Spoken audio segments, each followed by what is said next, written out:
The Eagles win, but they may finish the regular season without their Pro Bowl quarterback. Meanwhile, anything remains possible with this guy. Just ask the Saints. The red-hot Niners try to charge past the Bulls. The Bills and Chiefs look to light up the scoreboard at Arrowhead.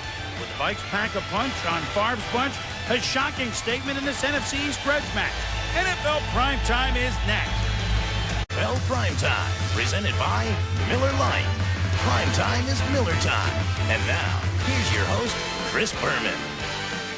Hello once again, everybody. Welcome to the NFL Primetime, Week 11. I'm Chris Berman, along with Tom Jackson. And, well, obviously some news that you hope to dodge every week. Not only if you're rooting for a team, but just if you're watching. You'd like to see everybody who is available to be in the best of shape and not injured. And there's a little bit, you know, this is not just an injury. We hope it is just an injury. We're talking about Tommy Maddox. You know, going down the stretch run of the season, we know that we're going to see two things. Likely, we're going to see somebody get very hot going into the playoffs. And unfortunately, we're going to see people get hurt. Injury will play a factor. Well, you see right below, and you heard us in the tease, Donovan McNabb, Tommy Maddox, the quarterbacks of two first-place teams in Pennsylvania. Let's go one by one. We'll start with Philadelphia, who is home today at the Vet against the Arizona Cardinals, a team that, oddly enough, had beat them there 3 of the last 4 times. Third play of the game on a rainy, raw day in Philly. Donovan McNabb is brought down. You can see the right ankle bends underneath. The Cardinals recover a fumble. He limps off the field. Quick to warm up. Meanwhile, while that's happening, Jake Plummer, look at this catch by Jason McAdley from Alabama. And it's a touchdown, and Arizona's thinking upset again. Meanwhile, Andy Reid's thinking something else. What do you think? What do you think? Well, okay, I'm all right. No one really knows anything yet. Let's tape it up some more. Figure it's a sprain, and McNabb continues. Never missed a beat. Here he hits James Thrash on a good-looking throw that's 28 yards. Then a couple plays later, McNabb, we sent Sean Salisbury down to Philadelphia to find out what's wrong with the Eagles in the red zone.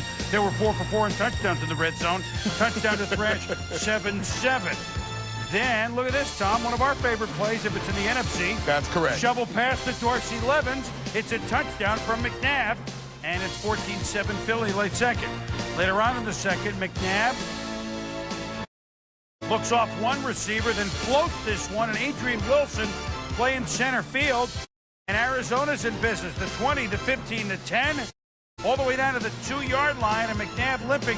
That was one where obviously he didn't have the solid footing throwing, Tom. Yeah, after the interception, you can see how much pain he's in. He's coming over still, thinking about trying to make a play. And then right there, he realizes the ball going to be down. Can't imagine how much that must have hurt moving around on that ankle during the course of this game. The Cardinals do score their next drive. Philly McNabb to Todd picks a 27-yard touchdown. That was a pretty-looking play. And the Eagles lead at 21-14 now. Minute 12 to go in the half. McNabb, yeah, he's still mobile enough. It's Deuce Staley. He's in the end zone. So McNabb with 4 touchdown passes. Philadelphia wins at 38-14. Coming up their loss last week against Indianapolis. So here they come roaring back. Everything is hunky-dory. Until they actually take a look at the... McNabb did not come out until 4.5 minutes were left in the game. McNabb, you see his numbers, were outstanding. 20 of 25, 255 for 4 touchdown passes. But then came different news.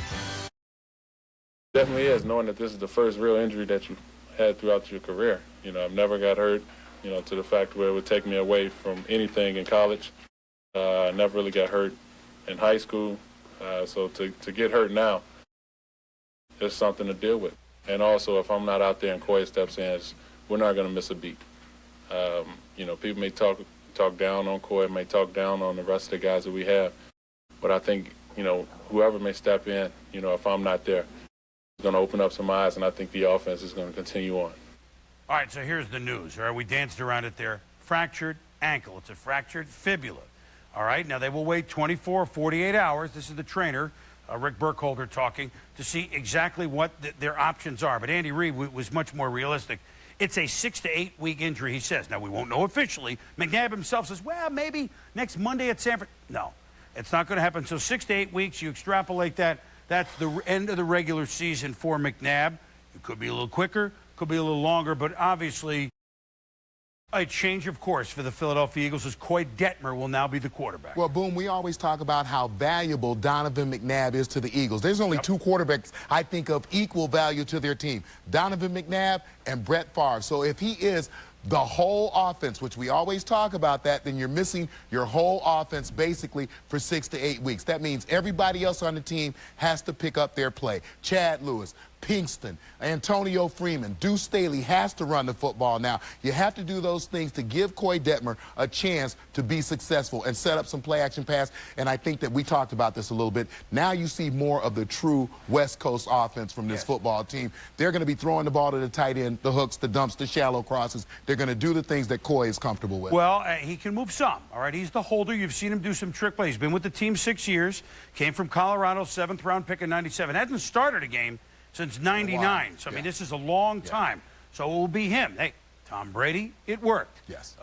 Your friend Mark Bulger, it worked. You don't know, but you will see, right, a choke-down West Coast offense and a crash course for Koy Detmer. Yes. Next up, at San Francisco next Monday night.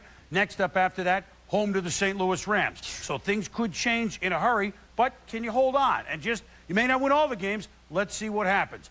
As for the Pittsburgh Steelers, they, unbeaten in their last 5, played a Tennessee Titan team in Tennessee that had won their last 4. Two teams no longer division rivals, but certainly know each other.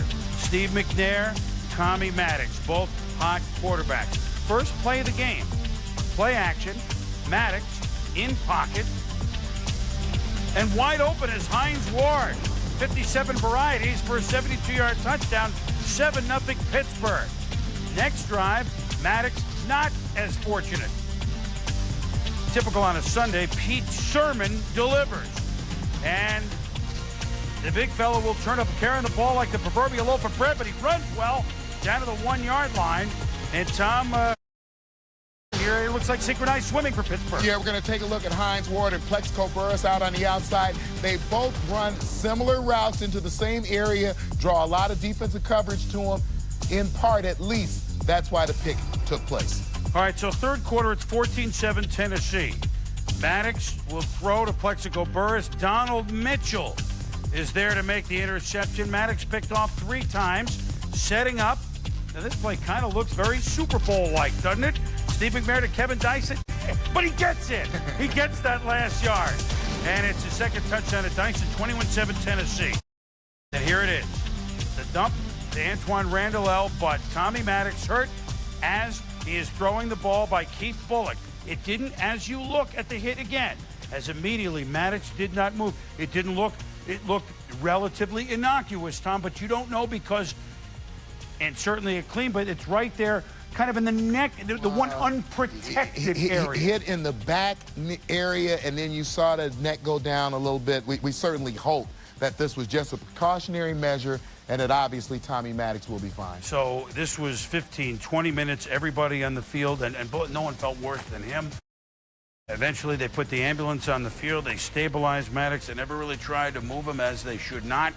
And so Cordell Stewart in the game as Maddox goes to a nearby hospital. Meanwhile, Cordell Stewart, all of a sudden, and the Steelers making a comeback. And now can the onside kick, a tricky onside kick, but it is recovered by Tennessee. And even though Stewart actually rallied the stunned Steelers, it was Tennessee who's now won 5 in a row. They're 6-4. Pittsburgh is tied and lost in their last 2, but that's not what they were worried about. They obviously were thinking about their fallen quarterback. We're praying for him, and hopefully he'll be back. And it's an unfortunate incident, and it's tough on both sides. Was he conscious and breathing the whole time, to the best of your knowledge? Yes, he was breathing the whole time. Do you think it was a clean hit? I haven't seen it. Were you able to talk to him in any form of communication? No, not much communication, but he was conscious. He had no feeling, though? Correct. He was on the field. We lost twice today. Not only did we lose timing, we lost the game. And it's hard to swallow. Thing is, right now, the game is not important. It's all about timing. We want him to get better and get back to his family. Not only his family, but to us. He will remain, Tommy Maddox will, overnight in a Nashville hospital. Doctors are with him. The Steelers at this point and the hospital have declined to say exactly what the nature is of the injury, but they say, as you heard, he was awake and alert. You could even see that. Feeling in all of his extremities, and that's good. And this is, as information comes out, you're hopeful that the information becomes better. They never want to release good news until they're definitely sure they have it. His family is with him, and all of our hopes and prayers are with Tommy Maddox as he is overnight in a Nashville hospital. When we return on NFL Primetime, Mark Brunell, a couple of impressive passes today as Jacksonville certainly didn't want to lose to Houston twice. Marvin Harrison into the record books, both Colt and NFL. And Brett Favre, the one place, one of the few places he struggles is Minnesota. Certainly it couldn't happen today against the hapless Vikings. Happy birthday, sweetheart. Wow. Yeah, I knew you'd like chocolate cake. Yes, I will marry you. What? We're engaged. I'm so surprised. And I'm like, I'm the one that's surprised. How long you been dating? 2 weeks. Life is best told over a great tasting Miller Lite at a place called Miller Time. Hold on. Talk to her. She's excited. Okay, hi, Mom. This is a man who gave up his regular pants. He wears pants that look regular, but they're not. They're Hager Comfort Fit pants, and they have a hidden, flexible waist that's very, very comfortable. This is a man who needs flexible pants. Comfort Fit waist, only from Hager. This ordinary-looking bed is the key to a restful night's sleep.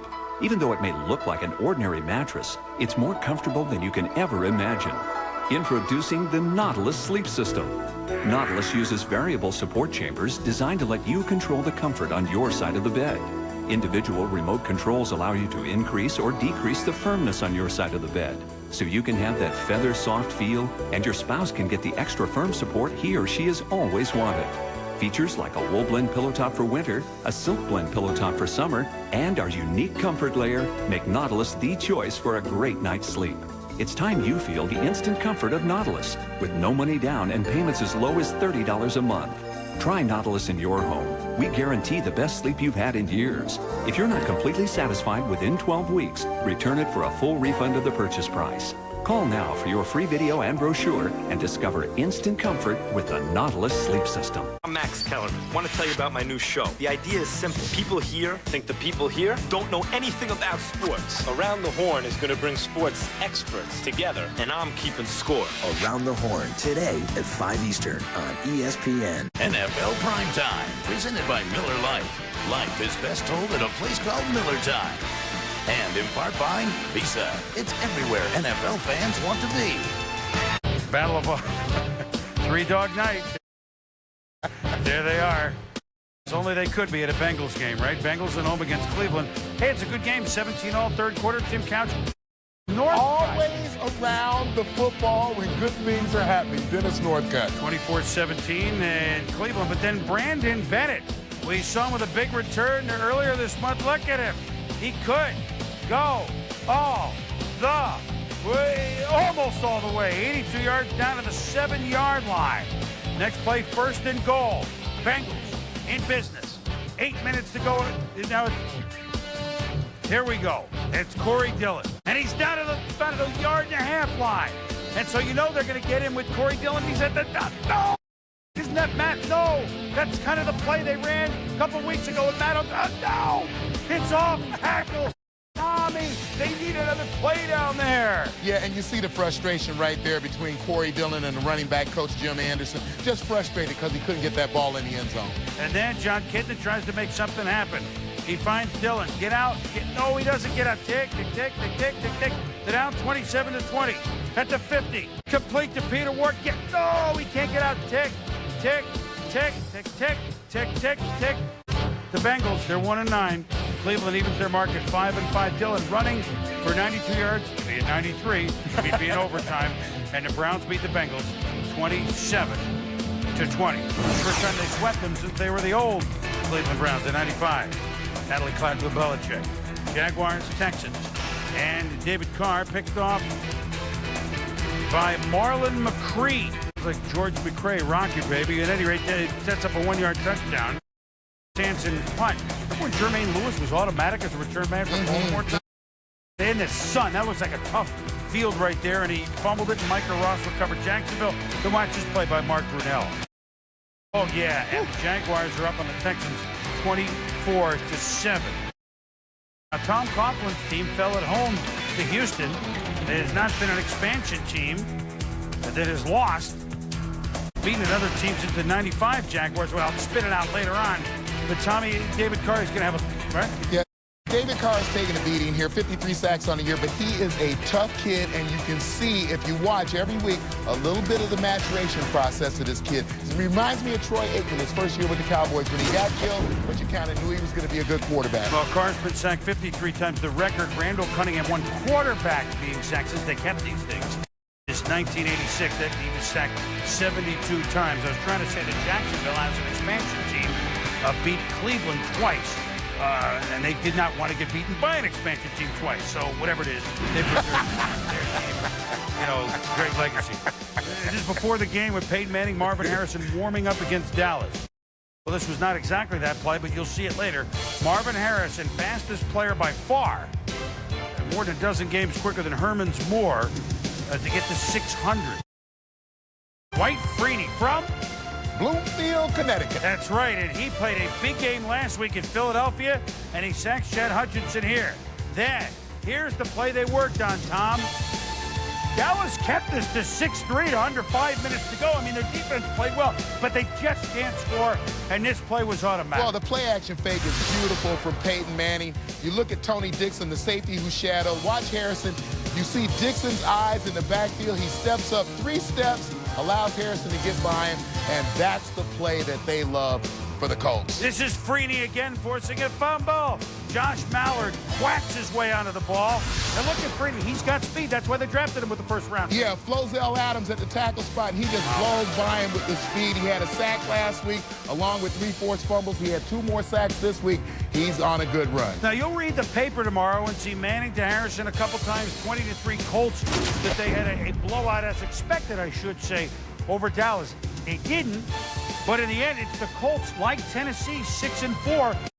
You know, these teams that are desperate, it seems like all of a sudden, not only do they win when they can't afford any more losses, but then they don't lose again. 6-4, top of your division, also on a 2-game win streak, trying to get hot. Here's a team trying to get hot, the Kansas City Chiefs. Today in Buffalo, light the lamp. You figure they would. And Jeremy Shockey spoke, give me the ball. I don't care about my helmet. I really don't. I just want the ball and a win. And now the end is near, and so I face the final bidding. From A to Z, from there to here, I shop the world, all while I'm sitting brand new and collectibles, thank you, on the information superhighway. You'll save more and find things like this when you do it easy.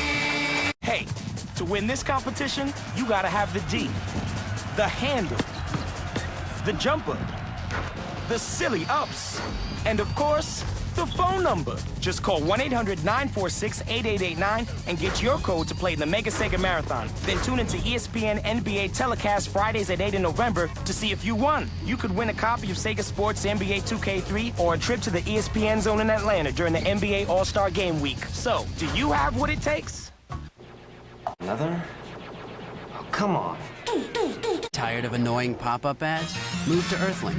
Call 1-800-747-6491 to get 1,000 hours free. Our new pop-up blocker tool gets rid of virtually all pop-up ads, so they can't get to you. And we recently ranked highest in customer satisfaction among dial-up internet service providers from J.D. Power & Associates. Where do they keep coming from? Switch now and also get Earthlink's new Total Access 2003 software. Less spam and more local access numbers to help you get connected and stay connected. All for just $21.95 per month. So switch today, get 1,000 hours free, and our powerful pop-up blocker tool. 7.0. 7 this. Why wait? Move to Earthlink. Call 1-800-747-6491. It was a playoff game that will be remembered for a long, long time. Certainly in New England, the unbelievable plays, and certainly in Oakland, the Tuck rule that still lives in infamy, if you will.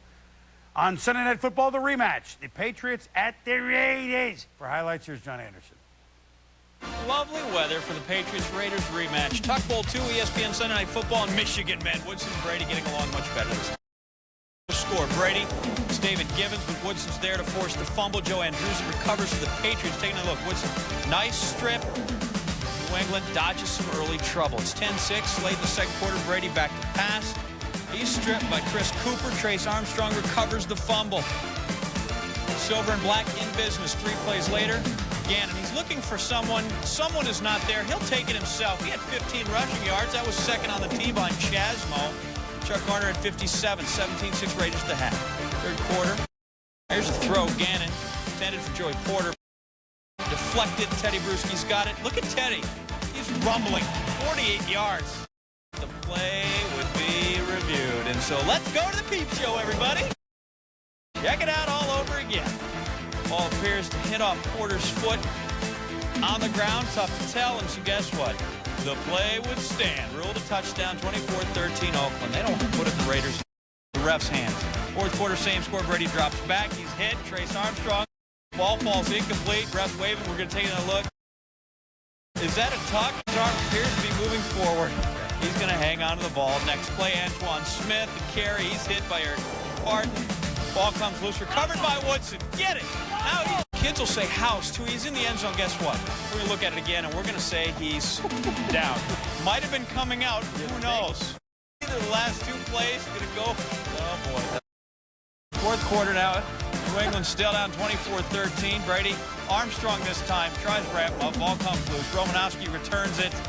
Play was ruled an incomplete pass. Another look. Guess his arm's going forward. Doesn't matter. Patriots turn the ball over on down. Brady. He's ticked, not tucked. Oakland prevails. 27-20. Next Sunday on ESPN, the Colts take on the Broncos in the Mile High City. It's Sunday Night Football, 8:30 p.m. Eastern, only on ESPN. Now it's back to Boomer and NFL Primetime. This is going to light the lamp. Each of these teams scored about 30 points a game. Buffalo at Kansas City. Bills off a bye. Trent Green, play action. Eddie Kennison, former Bronco, now looking pretty good. 44-yard play. He made a couple of big plays on this day, Tom. Yeah, Eddie Kennison, the ability to get deep. And just watch this. This is how you catch the football. The eyes focused on the ball, pointed the ball right until it got into his hands. That's an outstanding catch. So the same drive, you know what moves even around the goal line by Priest Holmes. Another touchdown for him, and Kansas City leads 7-0 with the score 7-3. Drew Bledsoe to Eric Moulds. What footwork! Touchdown Buffalo, but wait a minute. They review one. Oh, just out of bounds after the challenge, and Greg Williams says, I don't agree with that. So they get a field goal at 7-6. Bledsoe to Moulds, though. This one does count. It's 13-10 with 34 seconds to go in the half. Now it's third quarter. Trent Green hit by Chidi Bang Bang Ahanatu. Green hurt, but stays in the game. Buffalo's ate out another field goal by Hollis, make it 16-10 in the fourth quarter. And then Green to Kennison. Chris Watson looked like he had pretty good play on it, but he's flagged, Tom. You know, Chris Watson called for pass interference. You see him try to get his eyes back to the football. The receiver actually trying to come through him to the ball is what causes the contact. It's a tough call to accept if you're a defensive player. On 4th and 1 with 7 minutes to go, down by 6, they give it to Priest Holmes. Gamble pays off for Dick Vermeil. First down. Then on 3rd and goal, Green. He's in. Touchdown. 9-yard run. 17-16 Kansas City. 4.5 to go. Drew has time. Bledsoe pass. Oh, nice play by Eric Warfield. Coming over the top. And then Kansas City completed a series of 3rd downs. Buffalo defense held high-flying Kansas City to just over 300 yards. But in the end, it was the Chiefs making some big plays and eking out a 1-point win. Yeah, and you look at the game that the Bills had. Drew Bledsoe, pretty good day to 225 yards, 100-plus for Henry. So, you know, this good, solid football game was going to come down to 1 or 2 points. So both they and the Chiefs are 5-5. Redskins at the Giants. Redskins play their 3rd straight road game. Jesse Armstead returns in the form of the enemy, if you will. A longtime Giant. Now he comes as a Redskin. Jeremy Shockey is the New York Post. And obviously, the coach Jim Fossil reading the Post. I wonder if he reads Hondo. Some pretty funny stuff. He's plopping along here, so to speak. At any rate, it's Shockey catching balls left, right from Kerry Collins. And you know what? Give me the ball. So they did. And he's become the image of the team. Well, he's an outstanding short route runner. He has that ability to get separation, especially if you're trying to cover him with a linebacker. And you knew that when they lost those wide receivers, he was going to become a go-to guy. It set up a field goal. Now, Shane Matthews, to you, one of your cousins, Willie's Jackson, 6-yard touchdown, 7-3 Redskins second quarter. 3rd and 10, New York. And the Giants complete it to Shockey. Look at him breaking tackles, rumbling, bumbling, stumbling. Who needs the damn helmet? Give me the damn ball.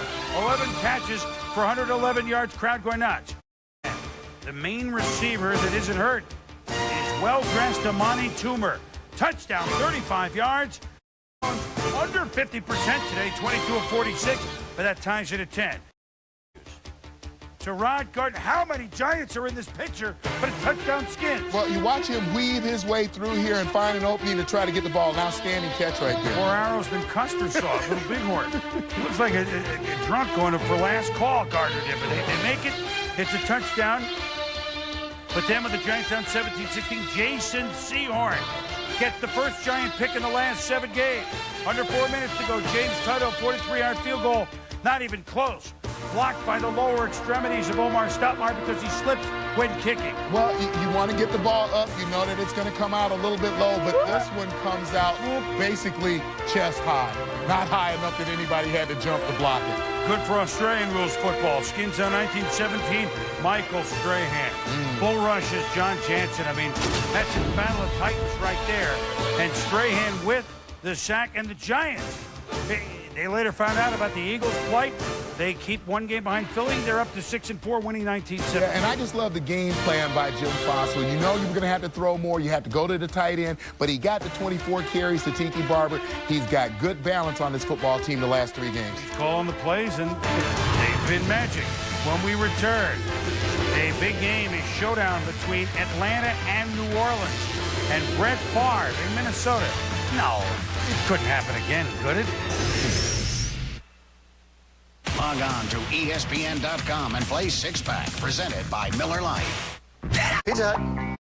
There are big dogs here. Bobby, is that you? I'm having second thoughts about this whole NFL XL deal. A big New Yorker for $8.99 and a free 2-liter of Pepsi. All season long on Sundays and Mondays. It's going to be the greatest deal around. Not from where I'm sitting. Try the NFL XL deal from Pizza Hut and Pepsi. Get a free 2-liter Pepsi when you buy an extra large pizza for only $8.99. Only available this season on Sundays and Mondays. So call today. Only at Pizza Hut. You make the call. Come on in and watch the game. We'll deliver the deal. Shouldn't you be out smoking? I'm quitting.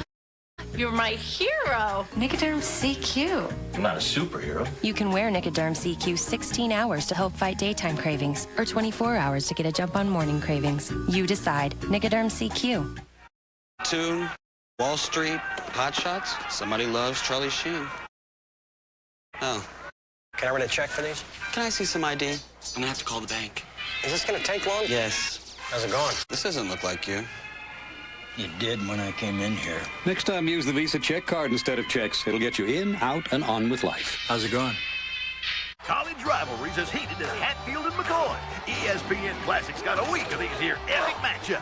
Teams that make each other so darn mad, they fight a civil war every year. Rivalry Week. The feud continues all this week on ESPN Classic. Tonight on SportsCenter, no McNabb. Where do the Eagles go from here? Bears-Rams. Can Bolger win without Falk? Why Shaq may skip the Olympics and practicing with the Spartans. SportsCenter, 6 Eastern. Welcome back to NFL Primetime, presented by Miller Lite.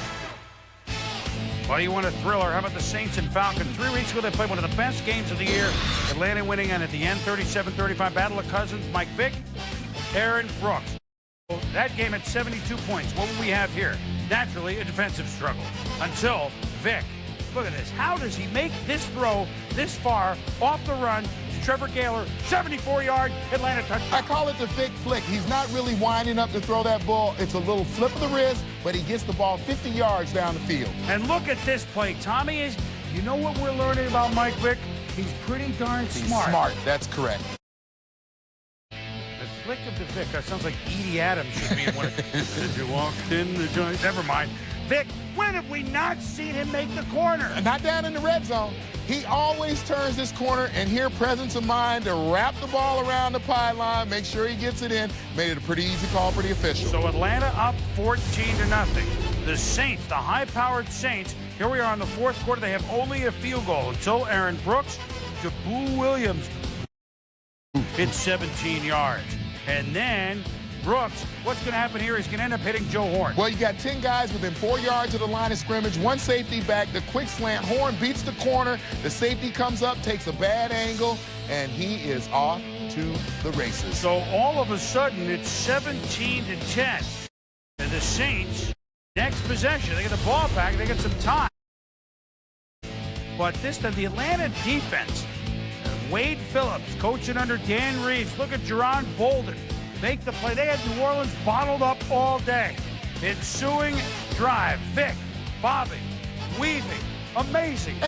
That's 3rd and 7.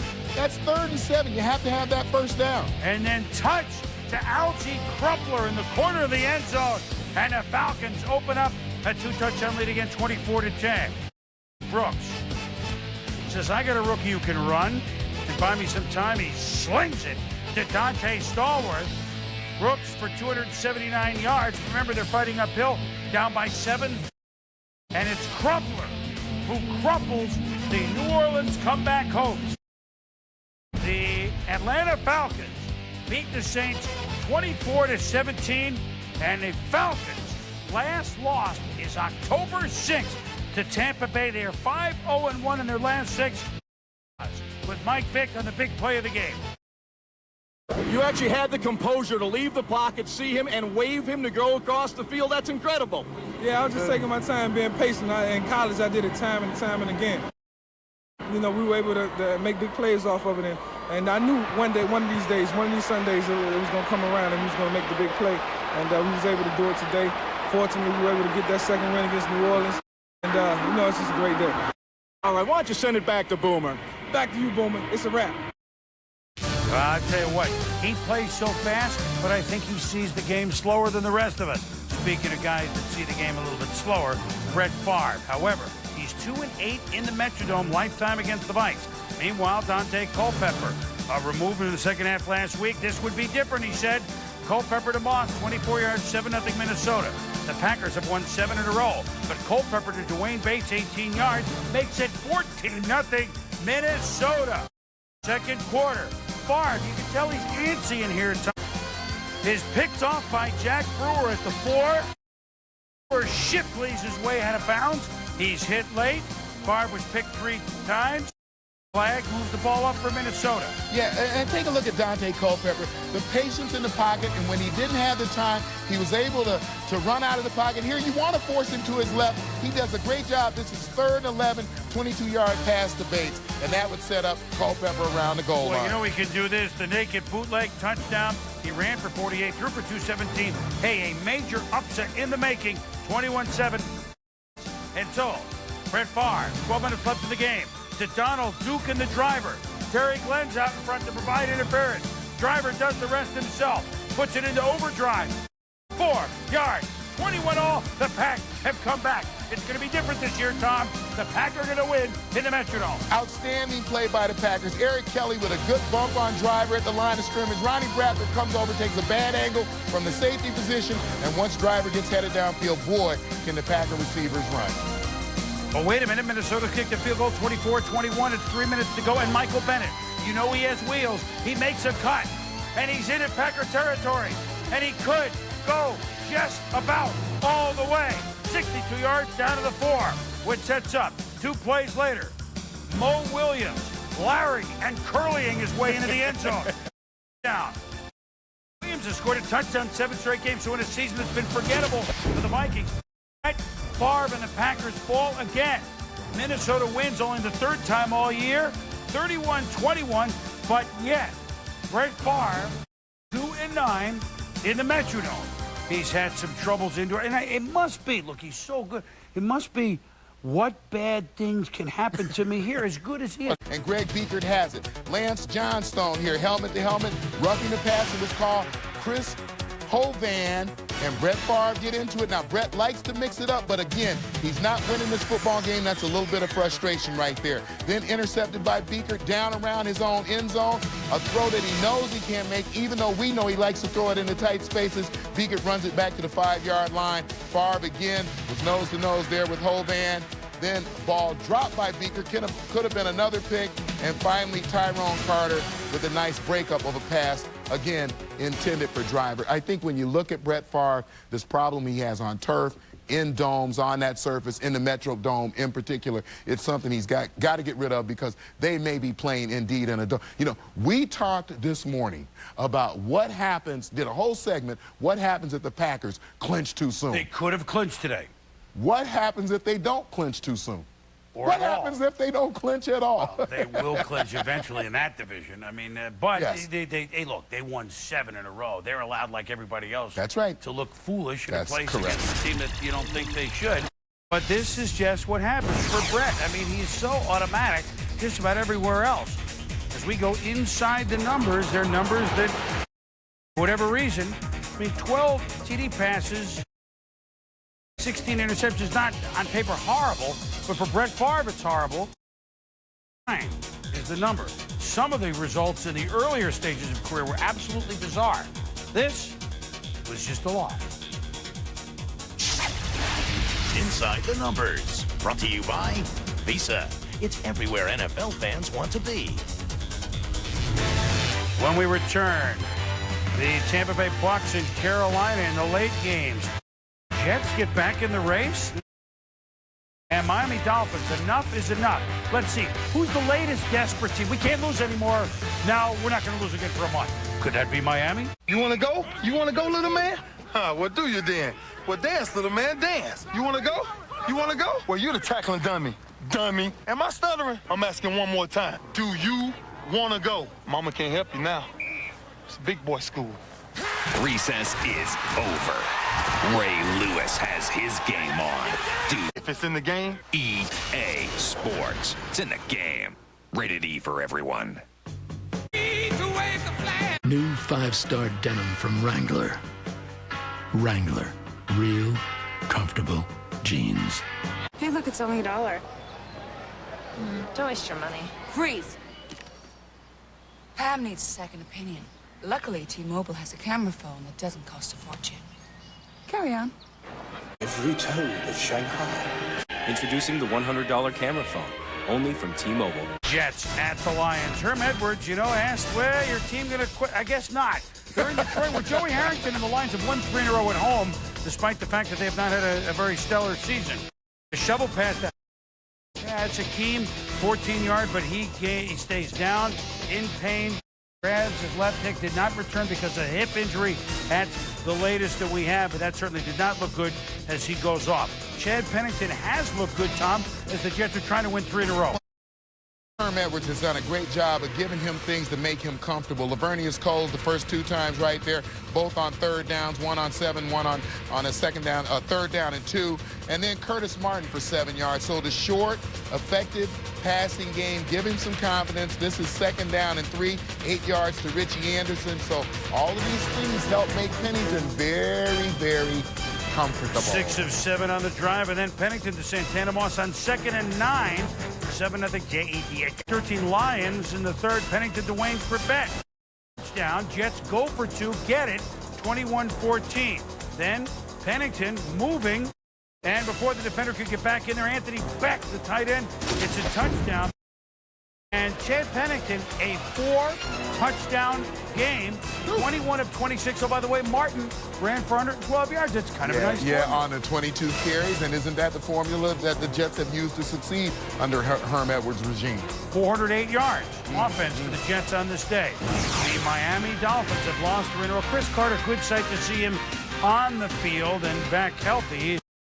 Kidney situation after he tried to come out of retirement and play that game at Monday night at Lambeau Field. Ray Lewis playing for the Ravens, and open field tackle on Ricky Williams on 3rd and 5 forces 4th down. And Williams, look at the spin move here. Later in the first, and Miami leads it 7-0. That's a nice spin on Ed Reed. Ed Reed, the rookie who's having such a great year out of Miami. Ray Lucas, the beleaguered Ray Lucas, trying to win his first game as Dolphins starter to Chris Chambers. Time has come today, 15 yards. Lucas, 25 yards to Jed Dreamweaver. And then Lucas, roll on. Now, he can do this, but when you're moving on the ground a little bit, you can hit Ricky 6 yards. Then 2 plays later, Lucas dives. 14-7 Miami on a 6-play, 81-yard drive right after the Ravens scored. Scores 17-7. Patrick Surtain makes certain that he steps in front of this Jeff Blake pass. And then Jason Taylor sacks Blake, fumble. Ravens recovered. Brian Billick not happy. Remember, his team came in there, won a playoff game on this field 20-3 last January. Not today. 4 yards, Ricky Williams. Let's see, Miami was 5-1. They lose 3 in a row because Fiedler's out, coming back in a couple of weeks. We can't lose anymore. Naturally, they win going away. It's a theme. The Dolphins win 26-7 as Lucas 18 of 26. A good day by Ray Lucas, and I think that, you know, for all of us, you don't necessarily root for any certain guy, but you certainly were rooting for Ray Lucas to play well. And the defense, given a little bit of a lead, held Baltimore to 157 yards in offense. Then, Panthers and Fox. Boy, John Fox's defense, he keeps his team in every game, but they've lost 6 straight. The Buccaneers 7-2 coming off a bye. Aaron Stecker, he fumbles, and the Panthers recovers the football. Ensuing drive, Rodney Peete, Steve Smith. Nice. 20 yards, Panthers take an upset at the new Sombrero, 7-0. Brad Johnson on 4th and goal. Play action to Keyshawn. Nice call, good gamble, pays off, Tom. Yeah, Keyshawn going to come across the formation, get himself out in the flat. He's running a lot of guys through traffic. Nice job of delivering the football by Brad Johnson. And Rodney Peete sees the platters. He sees the Harbor Lights right here. Stripped by Simeon Rice. Warren Sapp recovers. So the Bucs can't capitalize here, and so Carolina back in mid. Looks like he's hatching the foot. Peete picked off by Dwight Smith. So again, Tampa's D in a 10-10 game late third. Coming up big. Brad Johnson. Last game he threw 5 touchdown passes. Keenan McCardell wide open into the end zone. Almost like the Flintstone mobile. He got the feet going forward. And 17-10 Bucs. Here's one of the best. John Lynch just wrestles it free. And the Tampa Bay Buccaneers, in a very competitive division, see New Orleans lose. That means they go up by a game, and they beat the Panthers 23-10. Yeah, and talk about that Panther defense. Buccaneers playing pretty good defense of their own. And again, you see a team held to 10 points, but this is on a week. The Browns look to make it 2 in a row. They'll take on the Saints next. Presentation of the National Football League. It's the National Football League on CBS Sports from the Superdome in New Orleans. It's the Cleveland Browns and the New Orleans Saints. Moments ago, Sammy Knight and the Saints introduced in front of close to 70,000 fans. A very important game for both teams. New Orleans chasing Tampa. They're facing Green Bay today, and New Orleans trying to stay in front of the Atlanta Falcons, who they lost to last week. As for the Browns, 5-5, they're right in the hunt for the division lead. A half game behind Pittsburgh, who plays Cincinnati today. Coming up, the Browns and the Saints on CBS. And the Saints from the Superdome, the series note. The new Browns got their first win against the Saints back in 1999, 21-16. A Tim Couch to Kevin Johnson touchdown pass at the end of the game. And the Browns have won the toss, have elected to receive the football. Toby Goen sending it away. Back deep, Andre Davis. And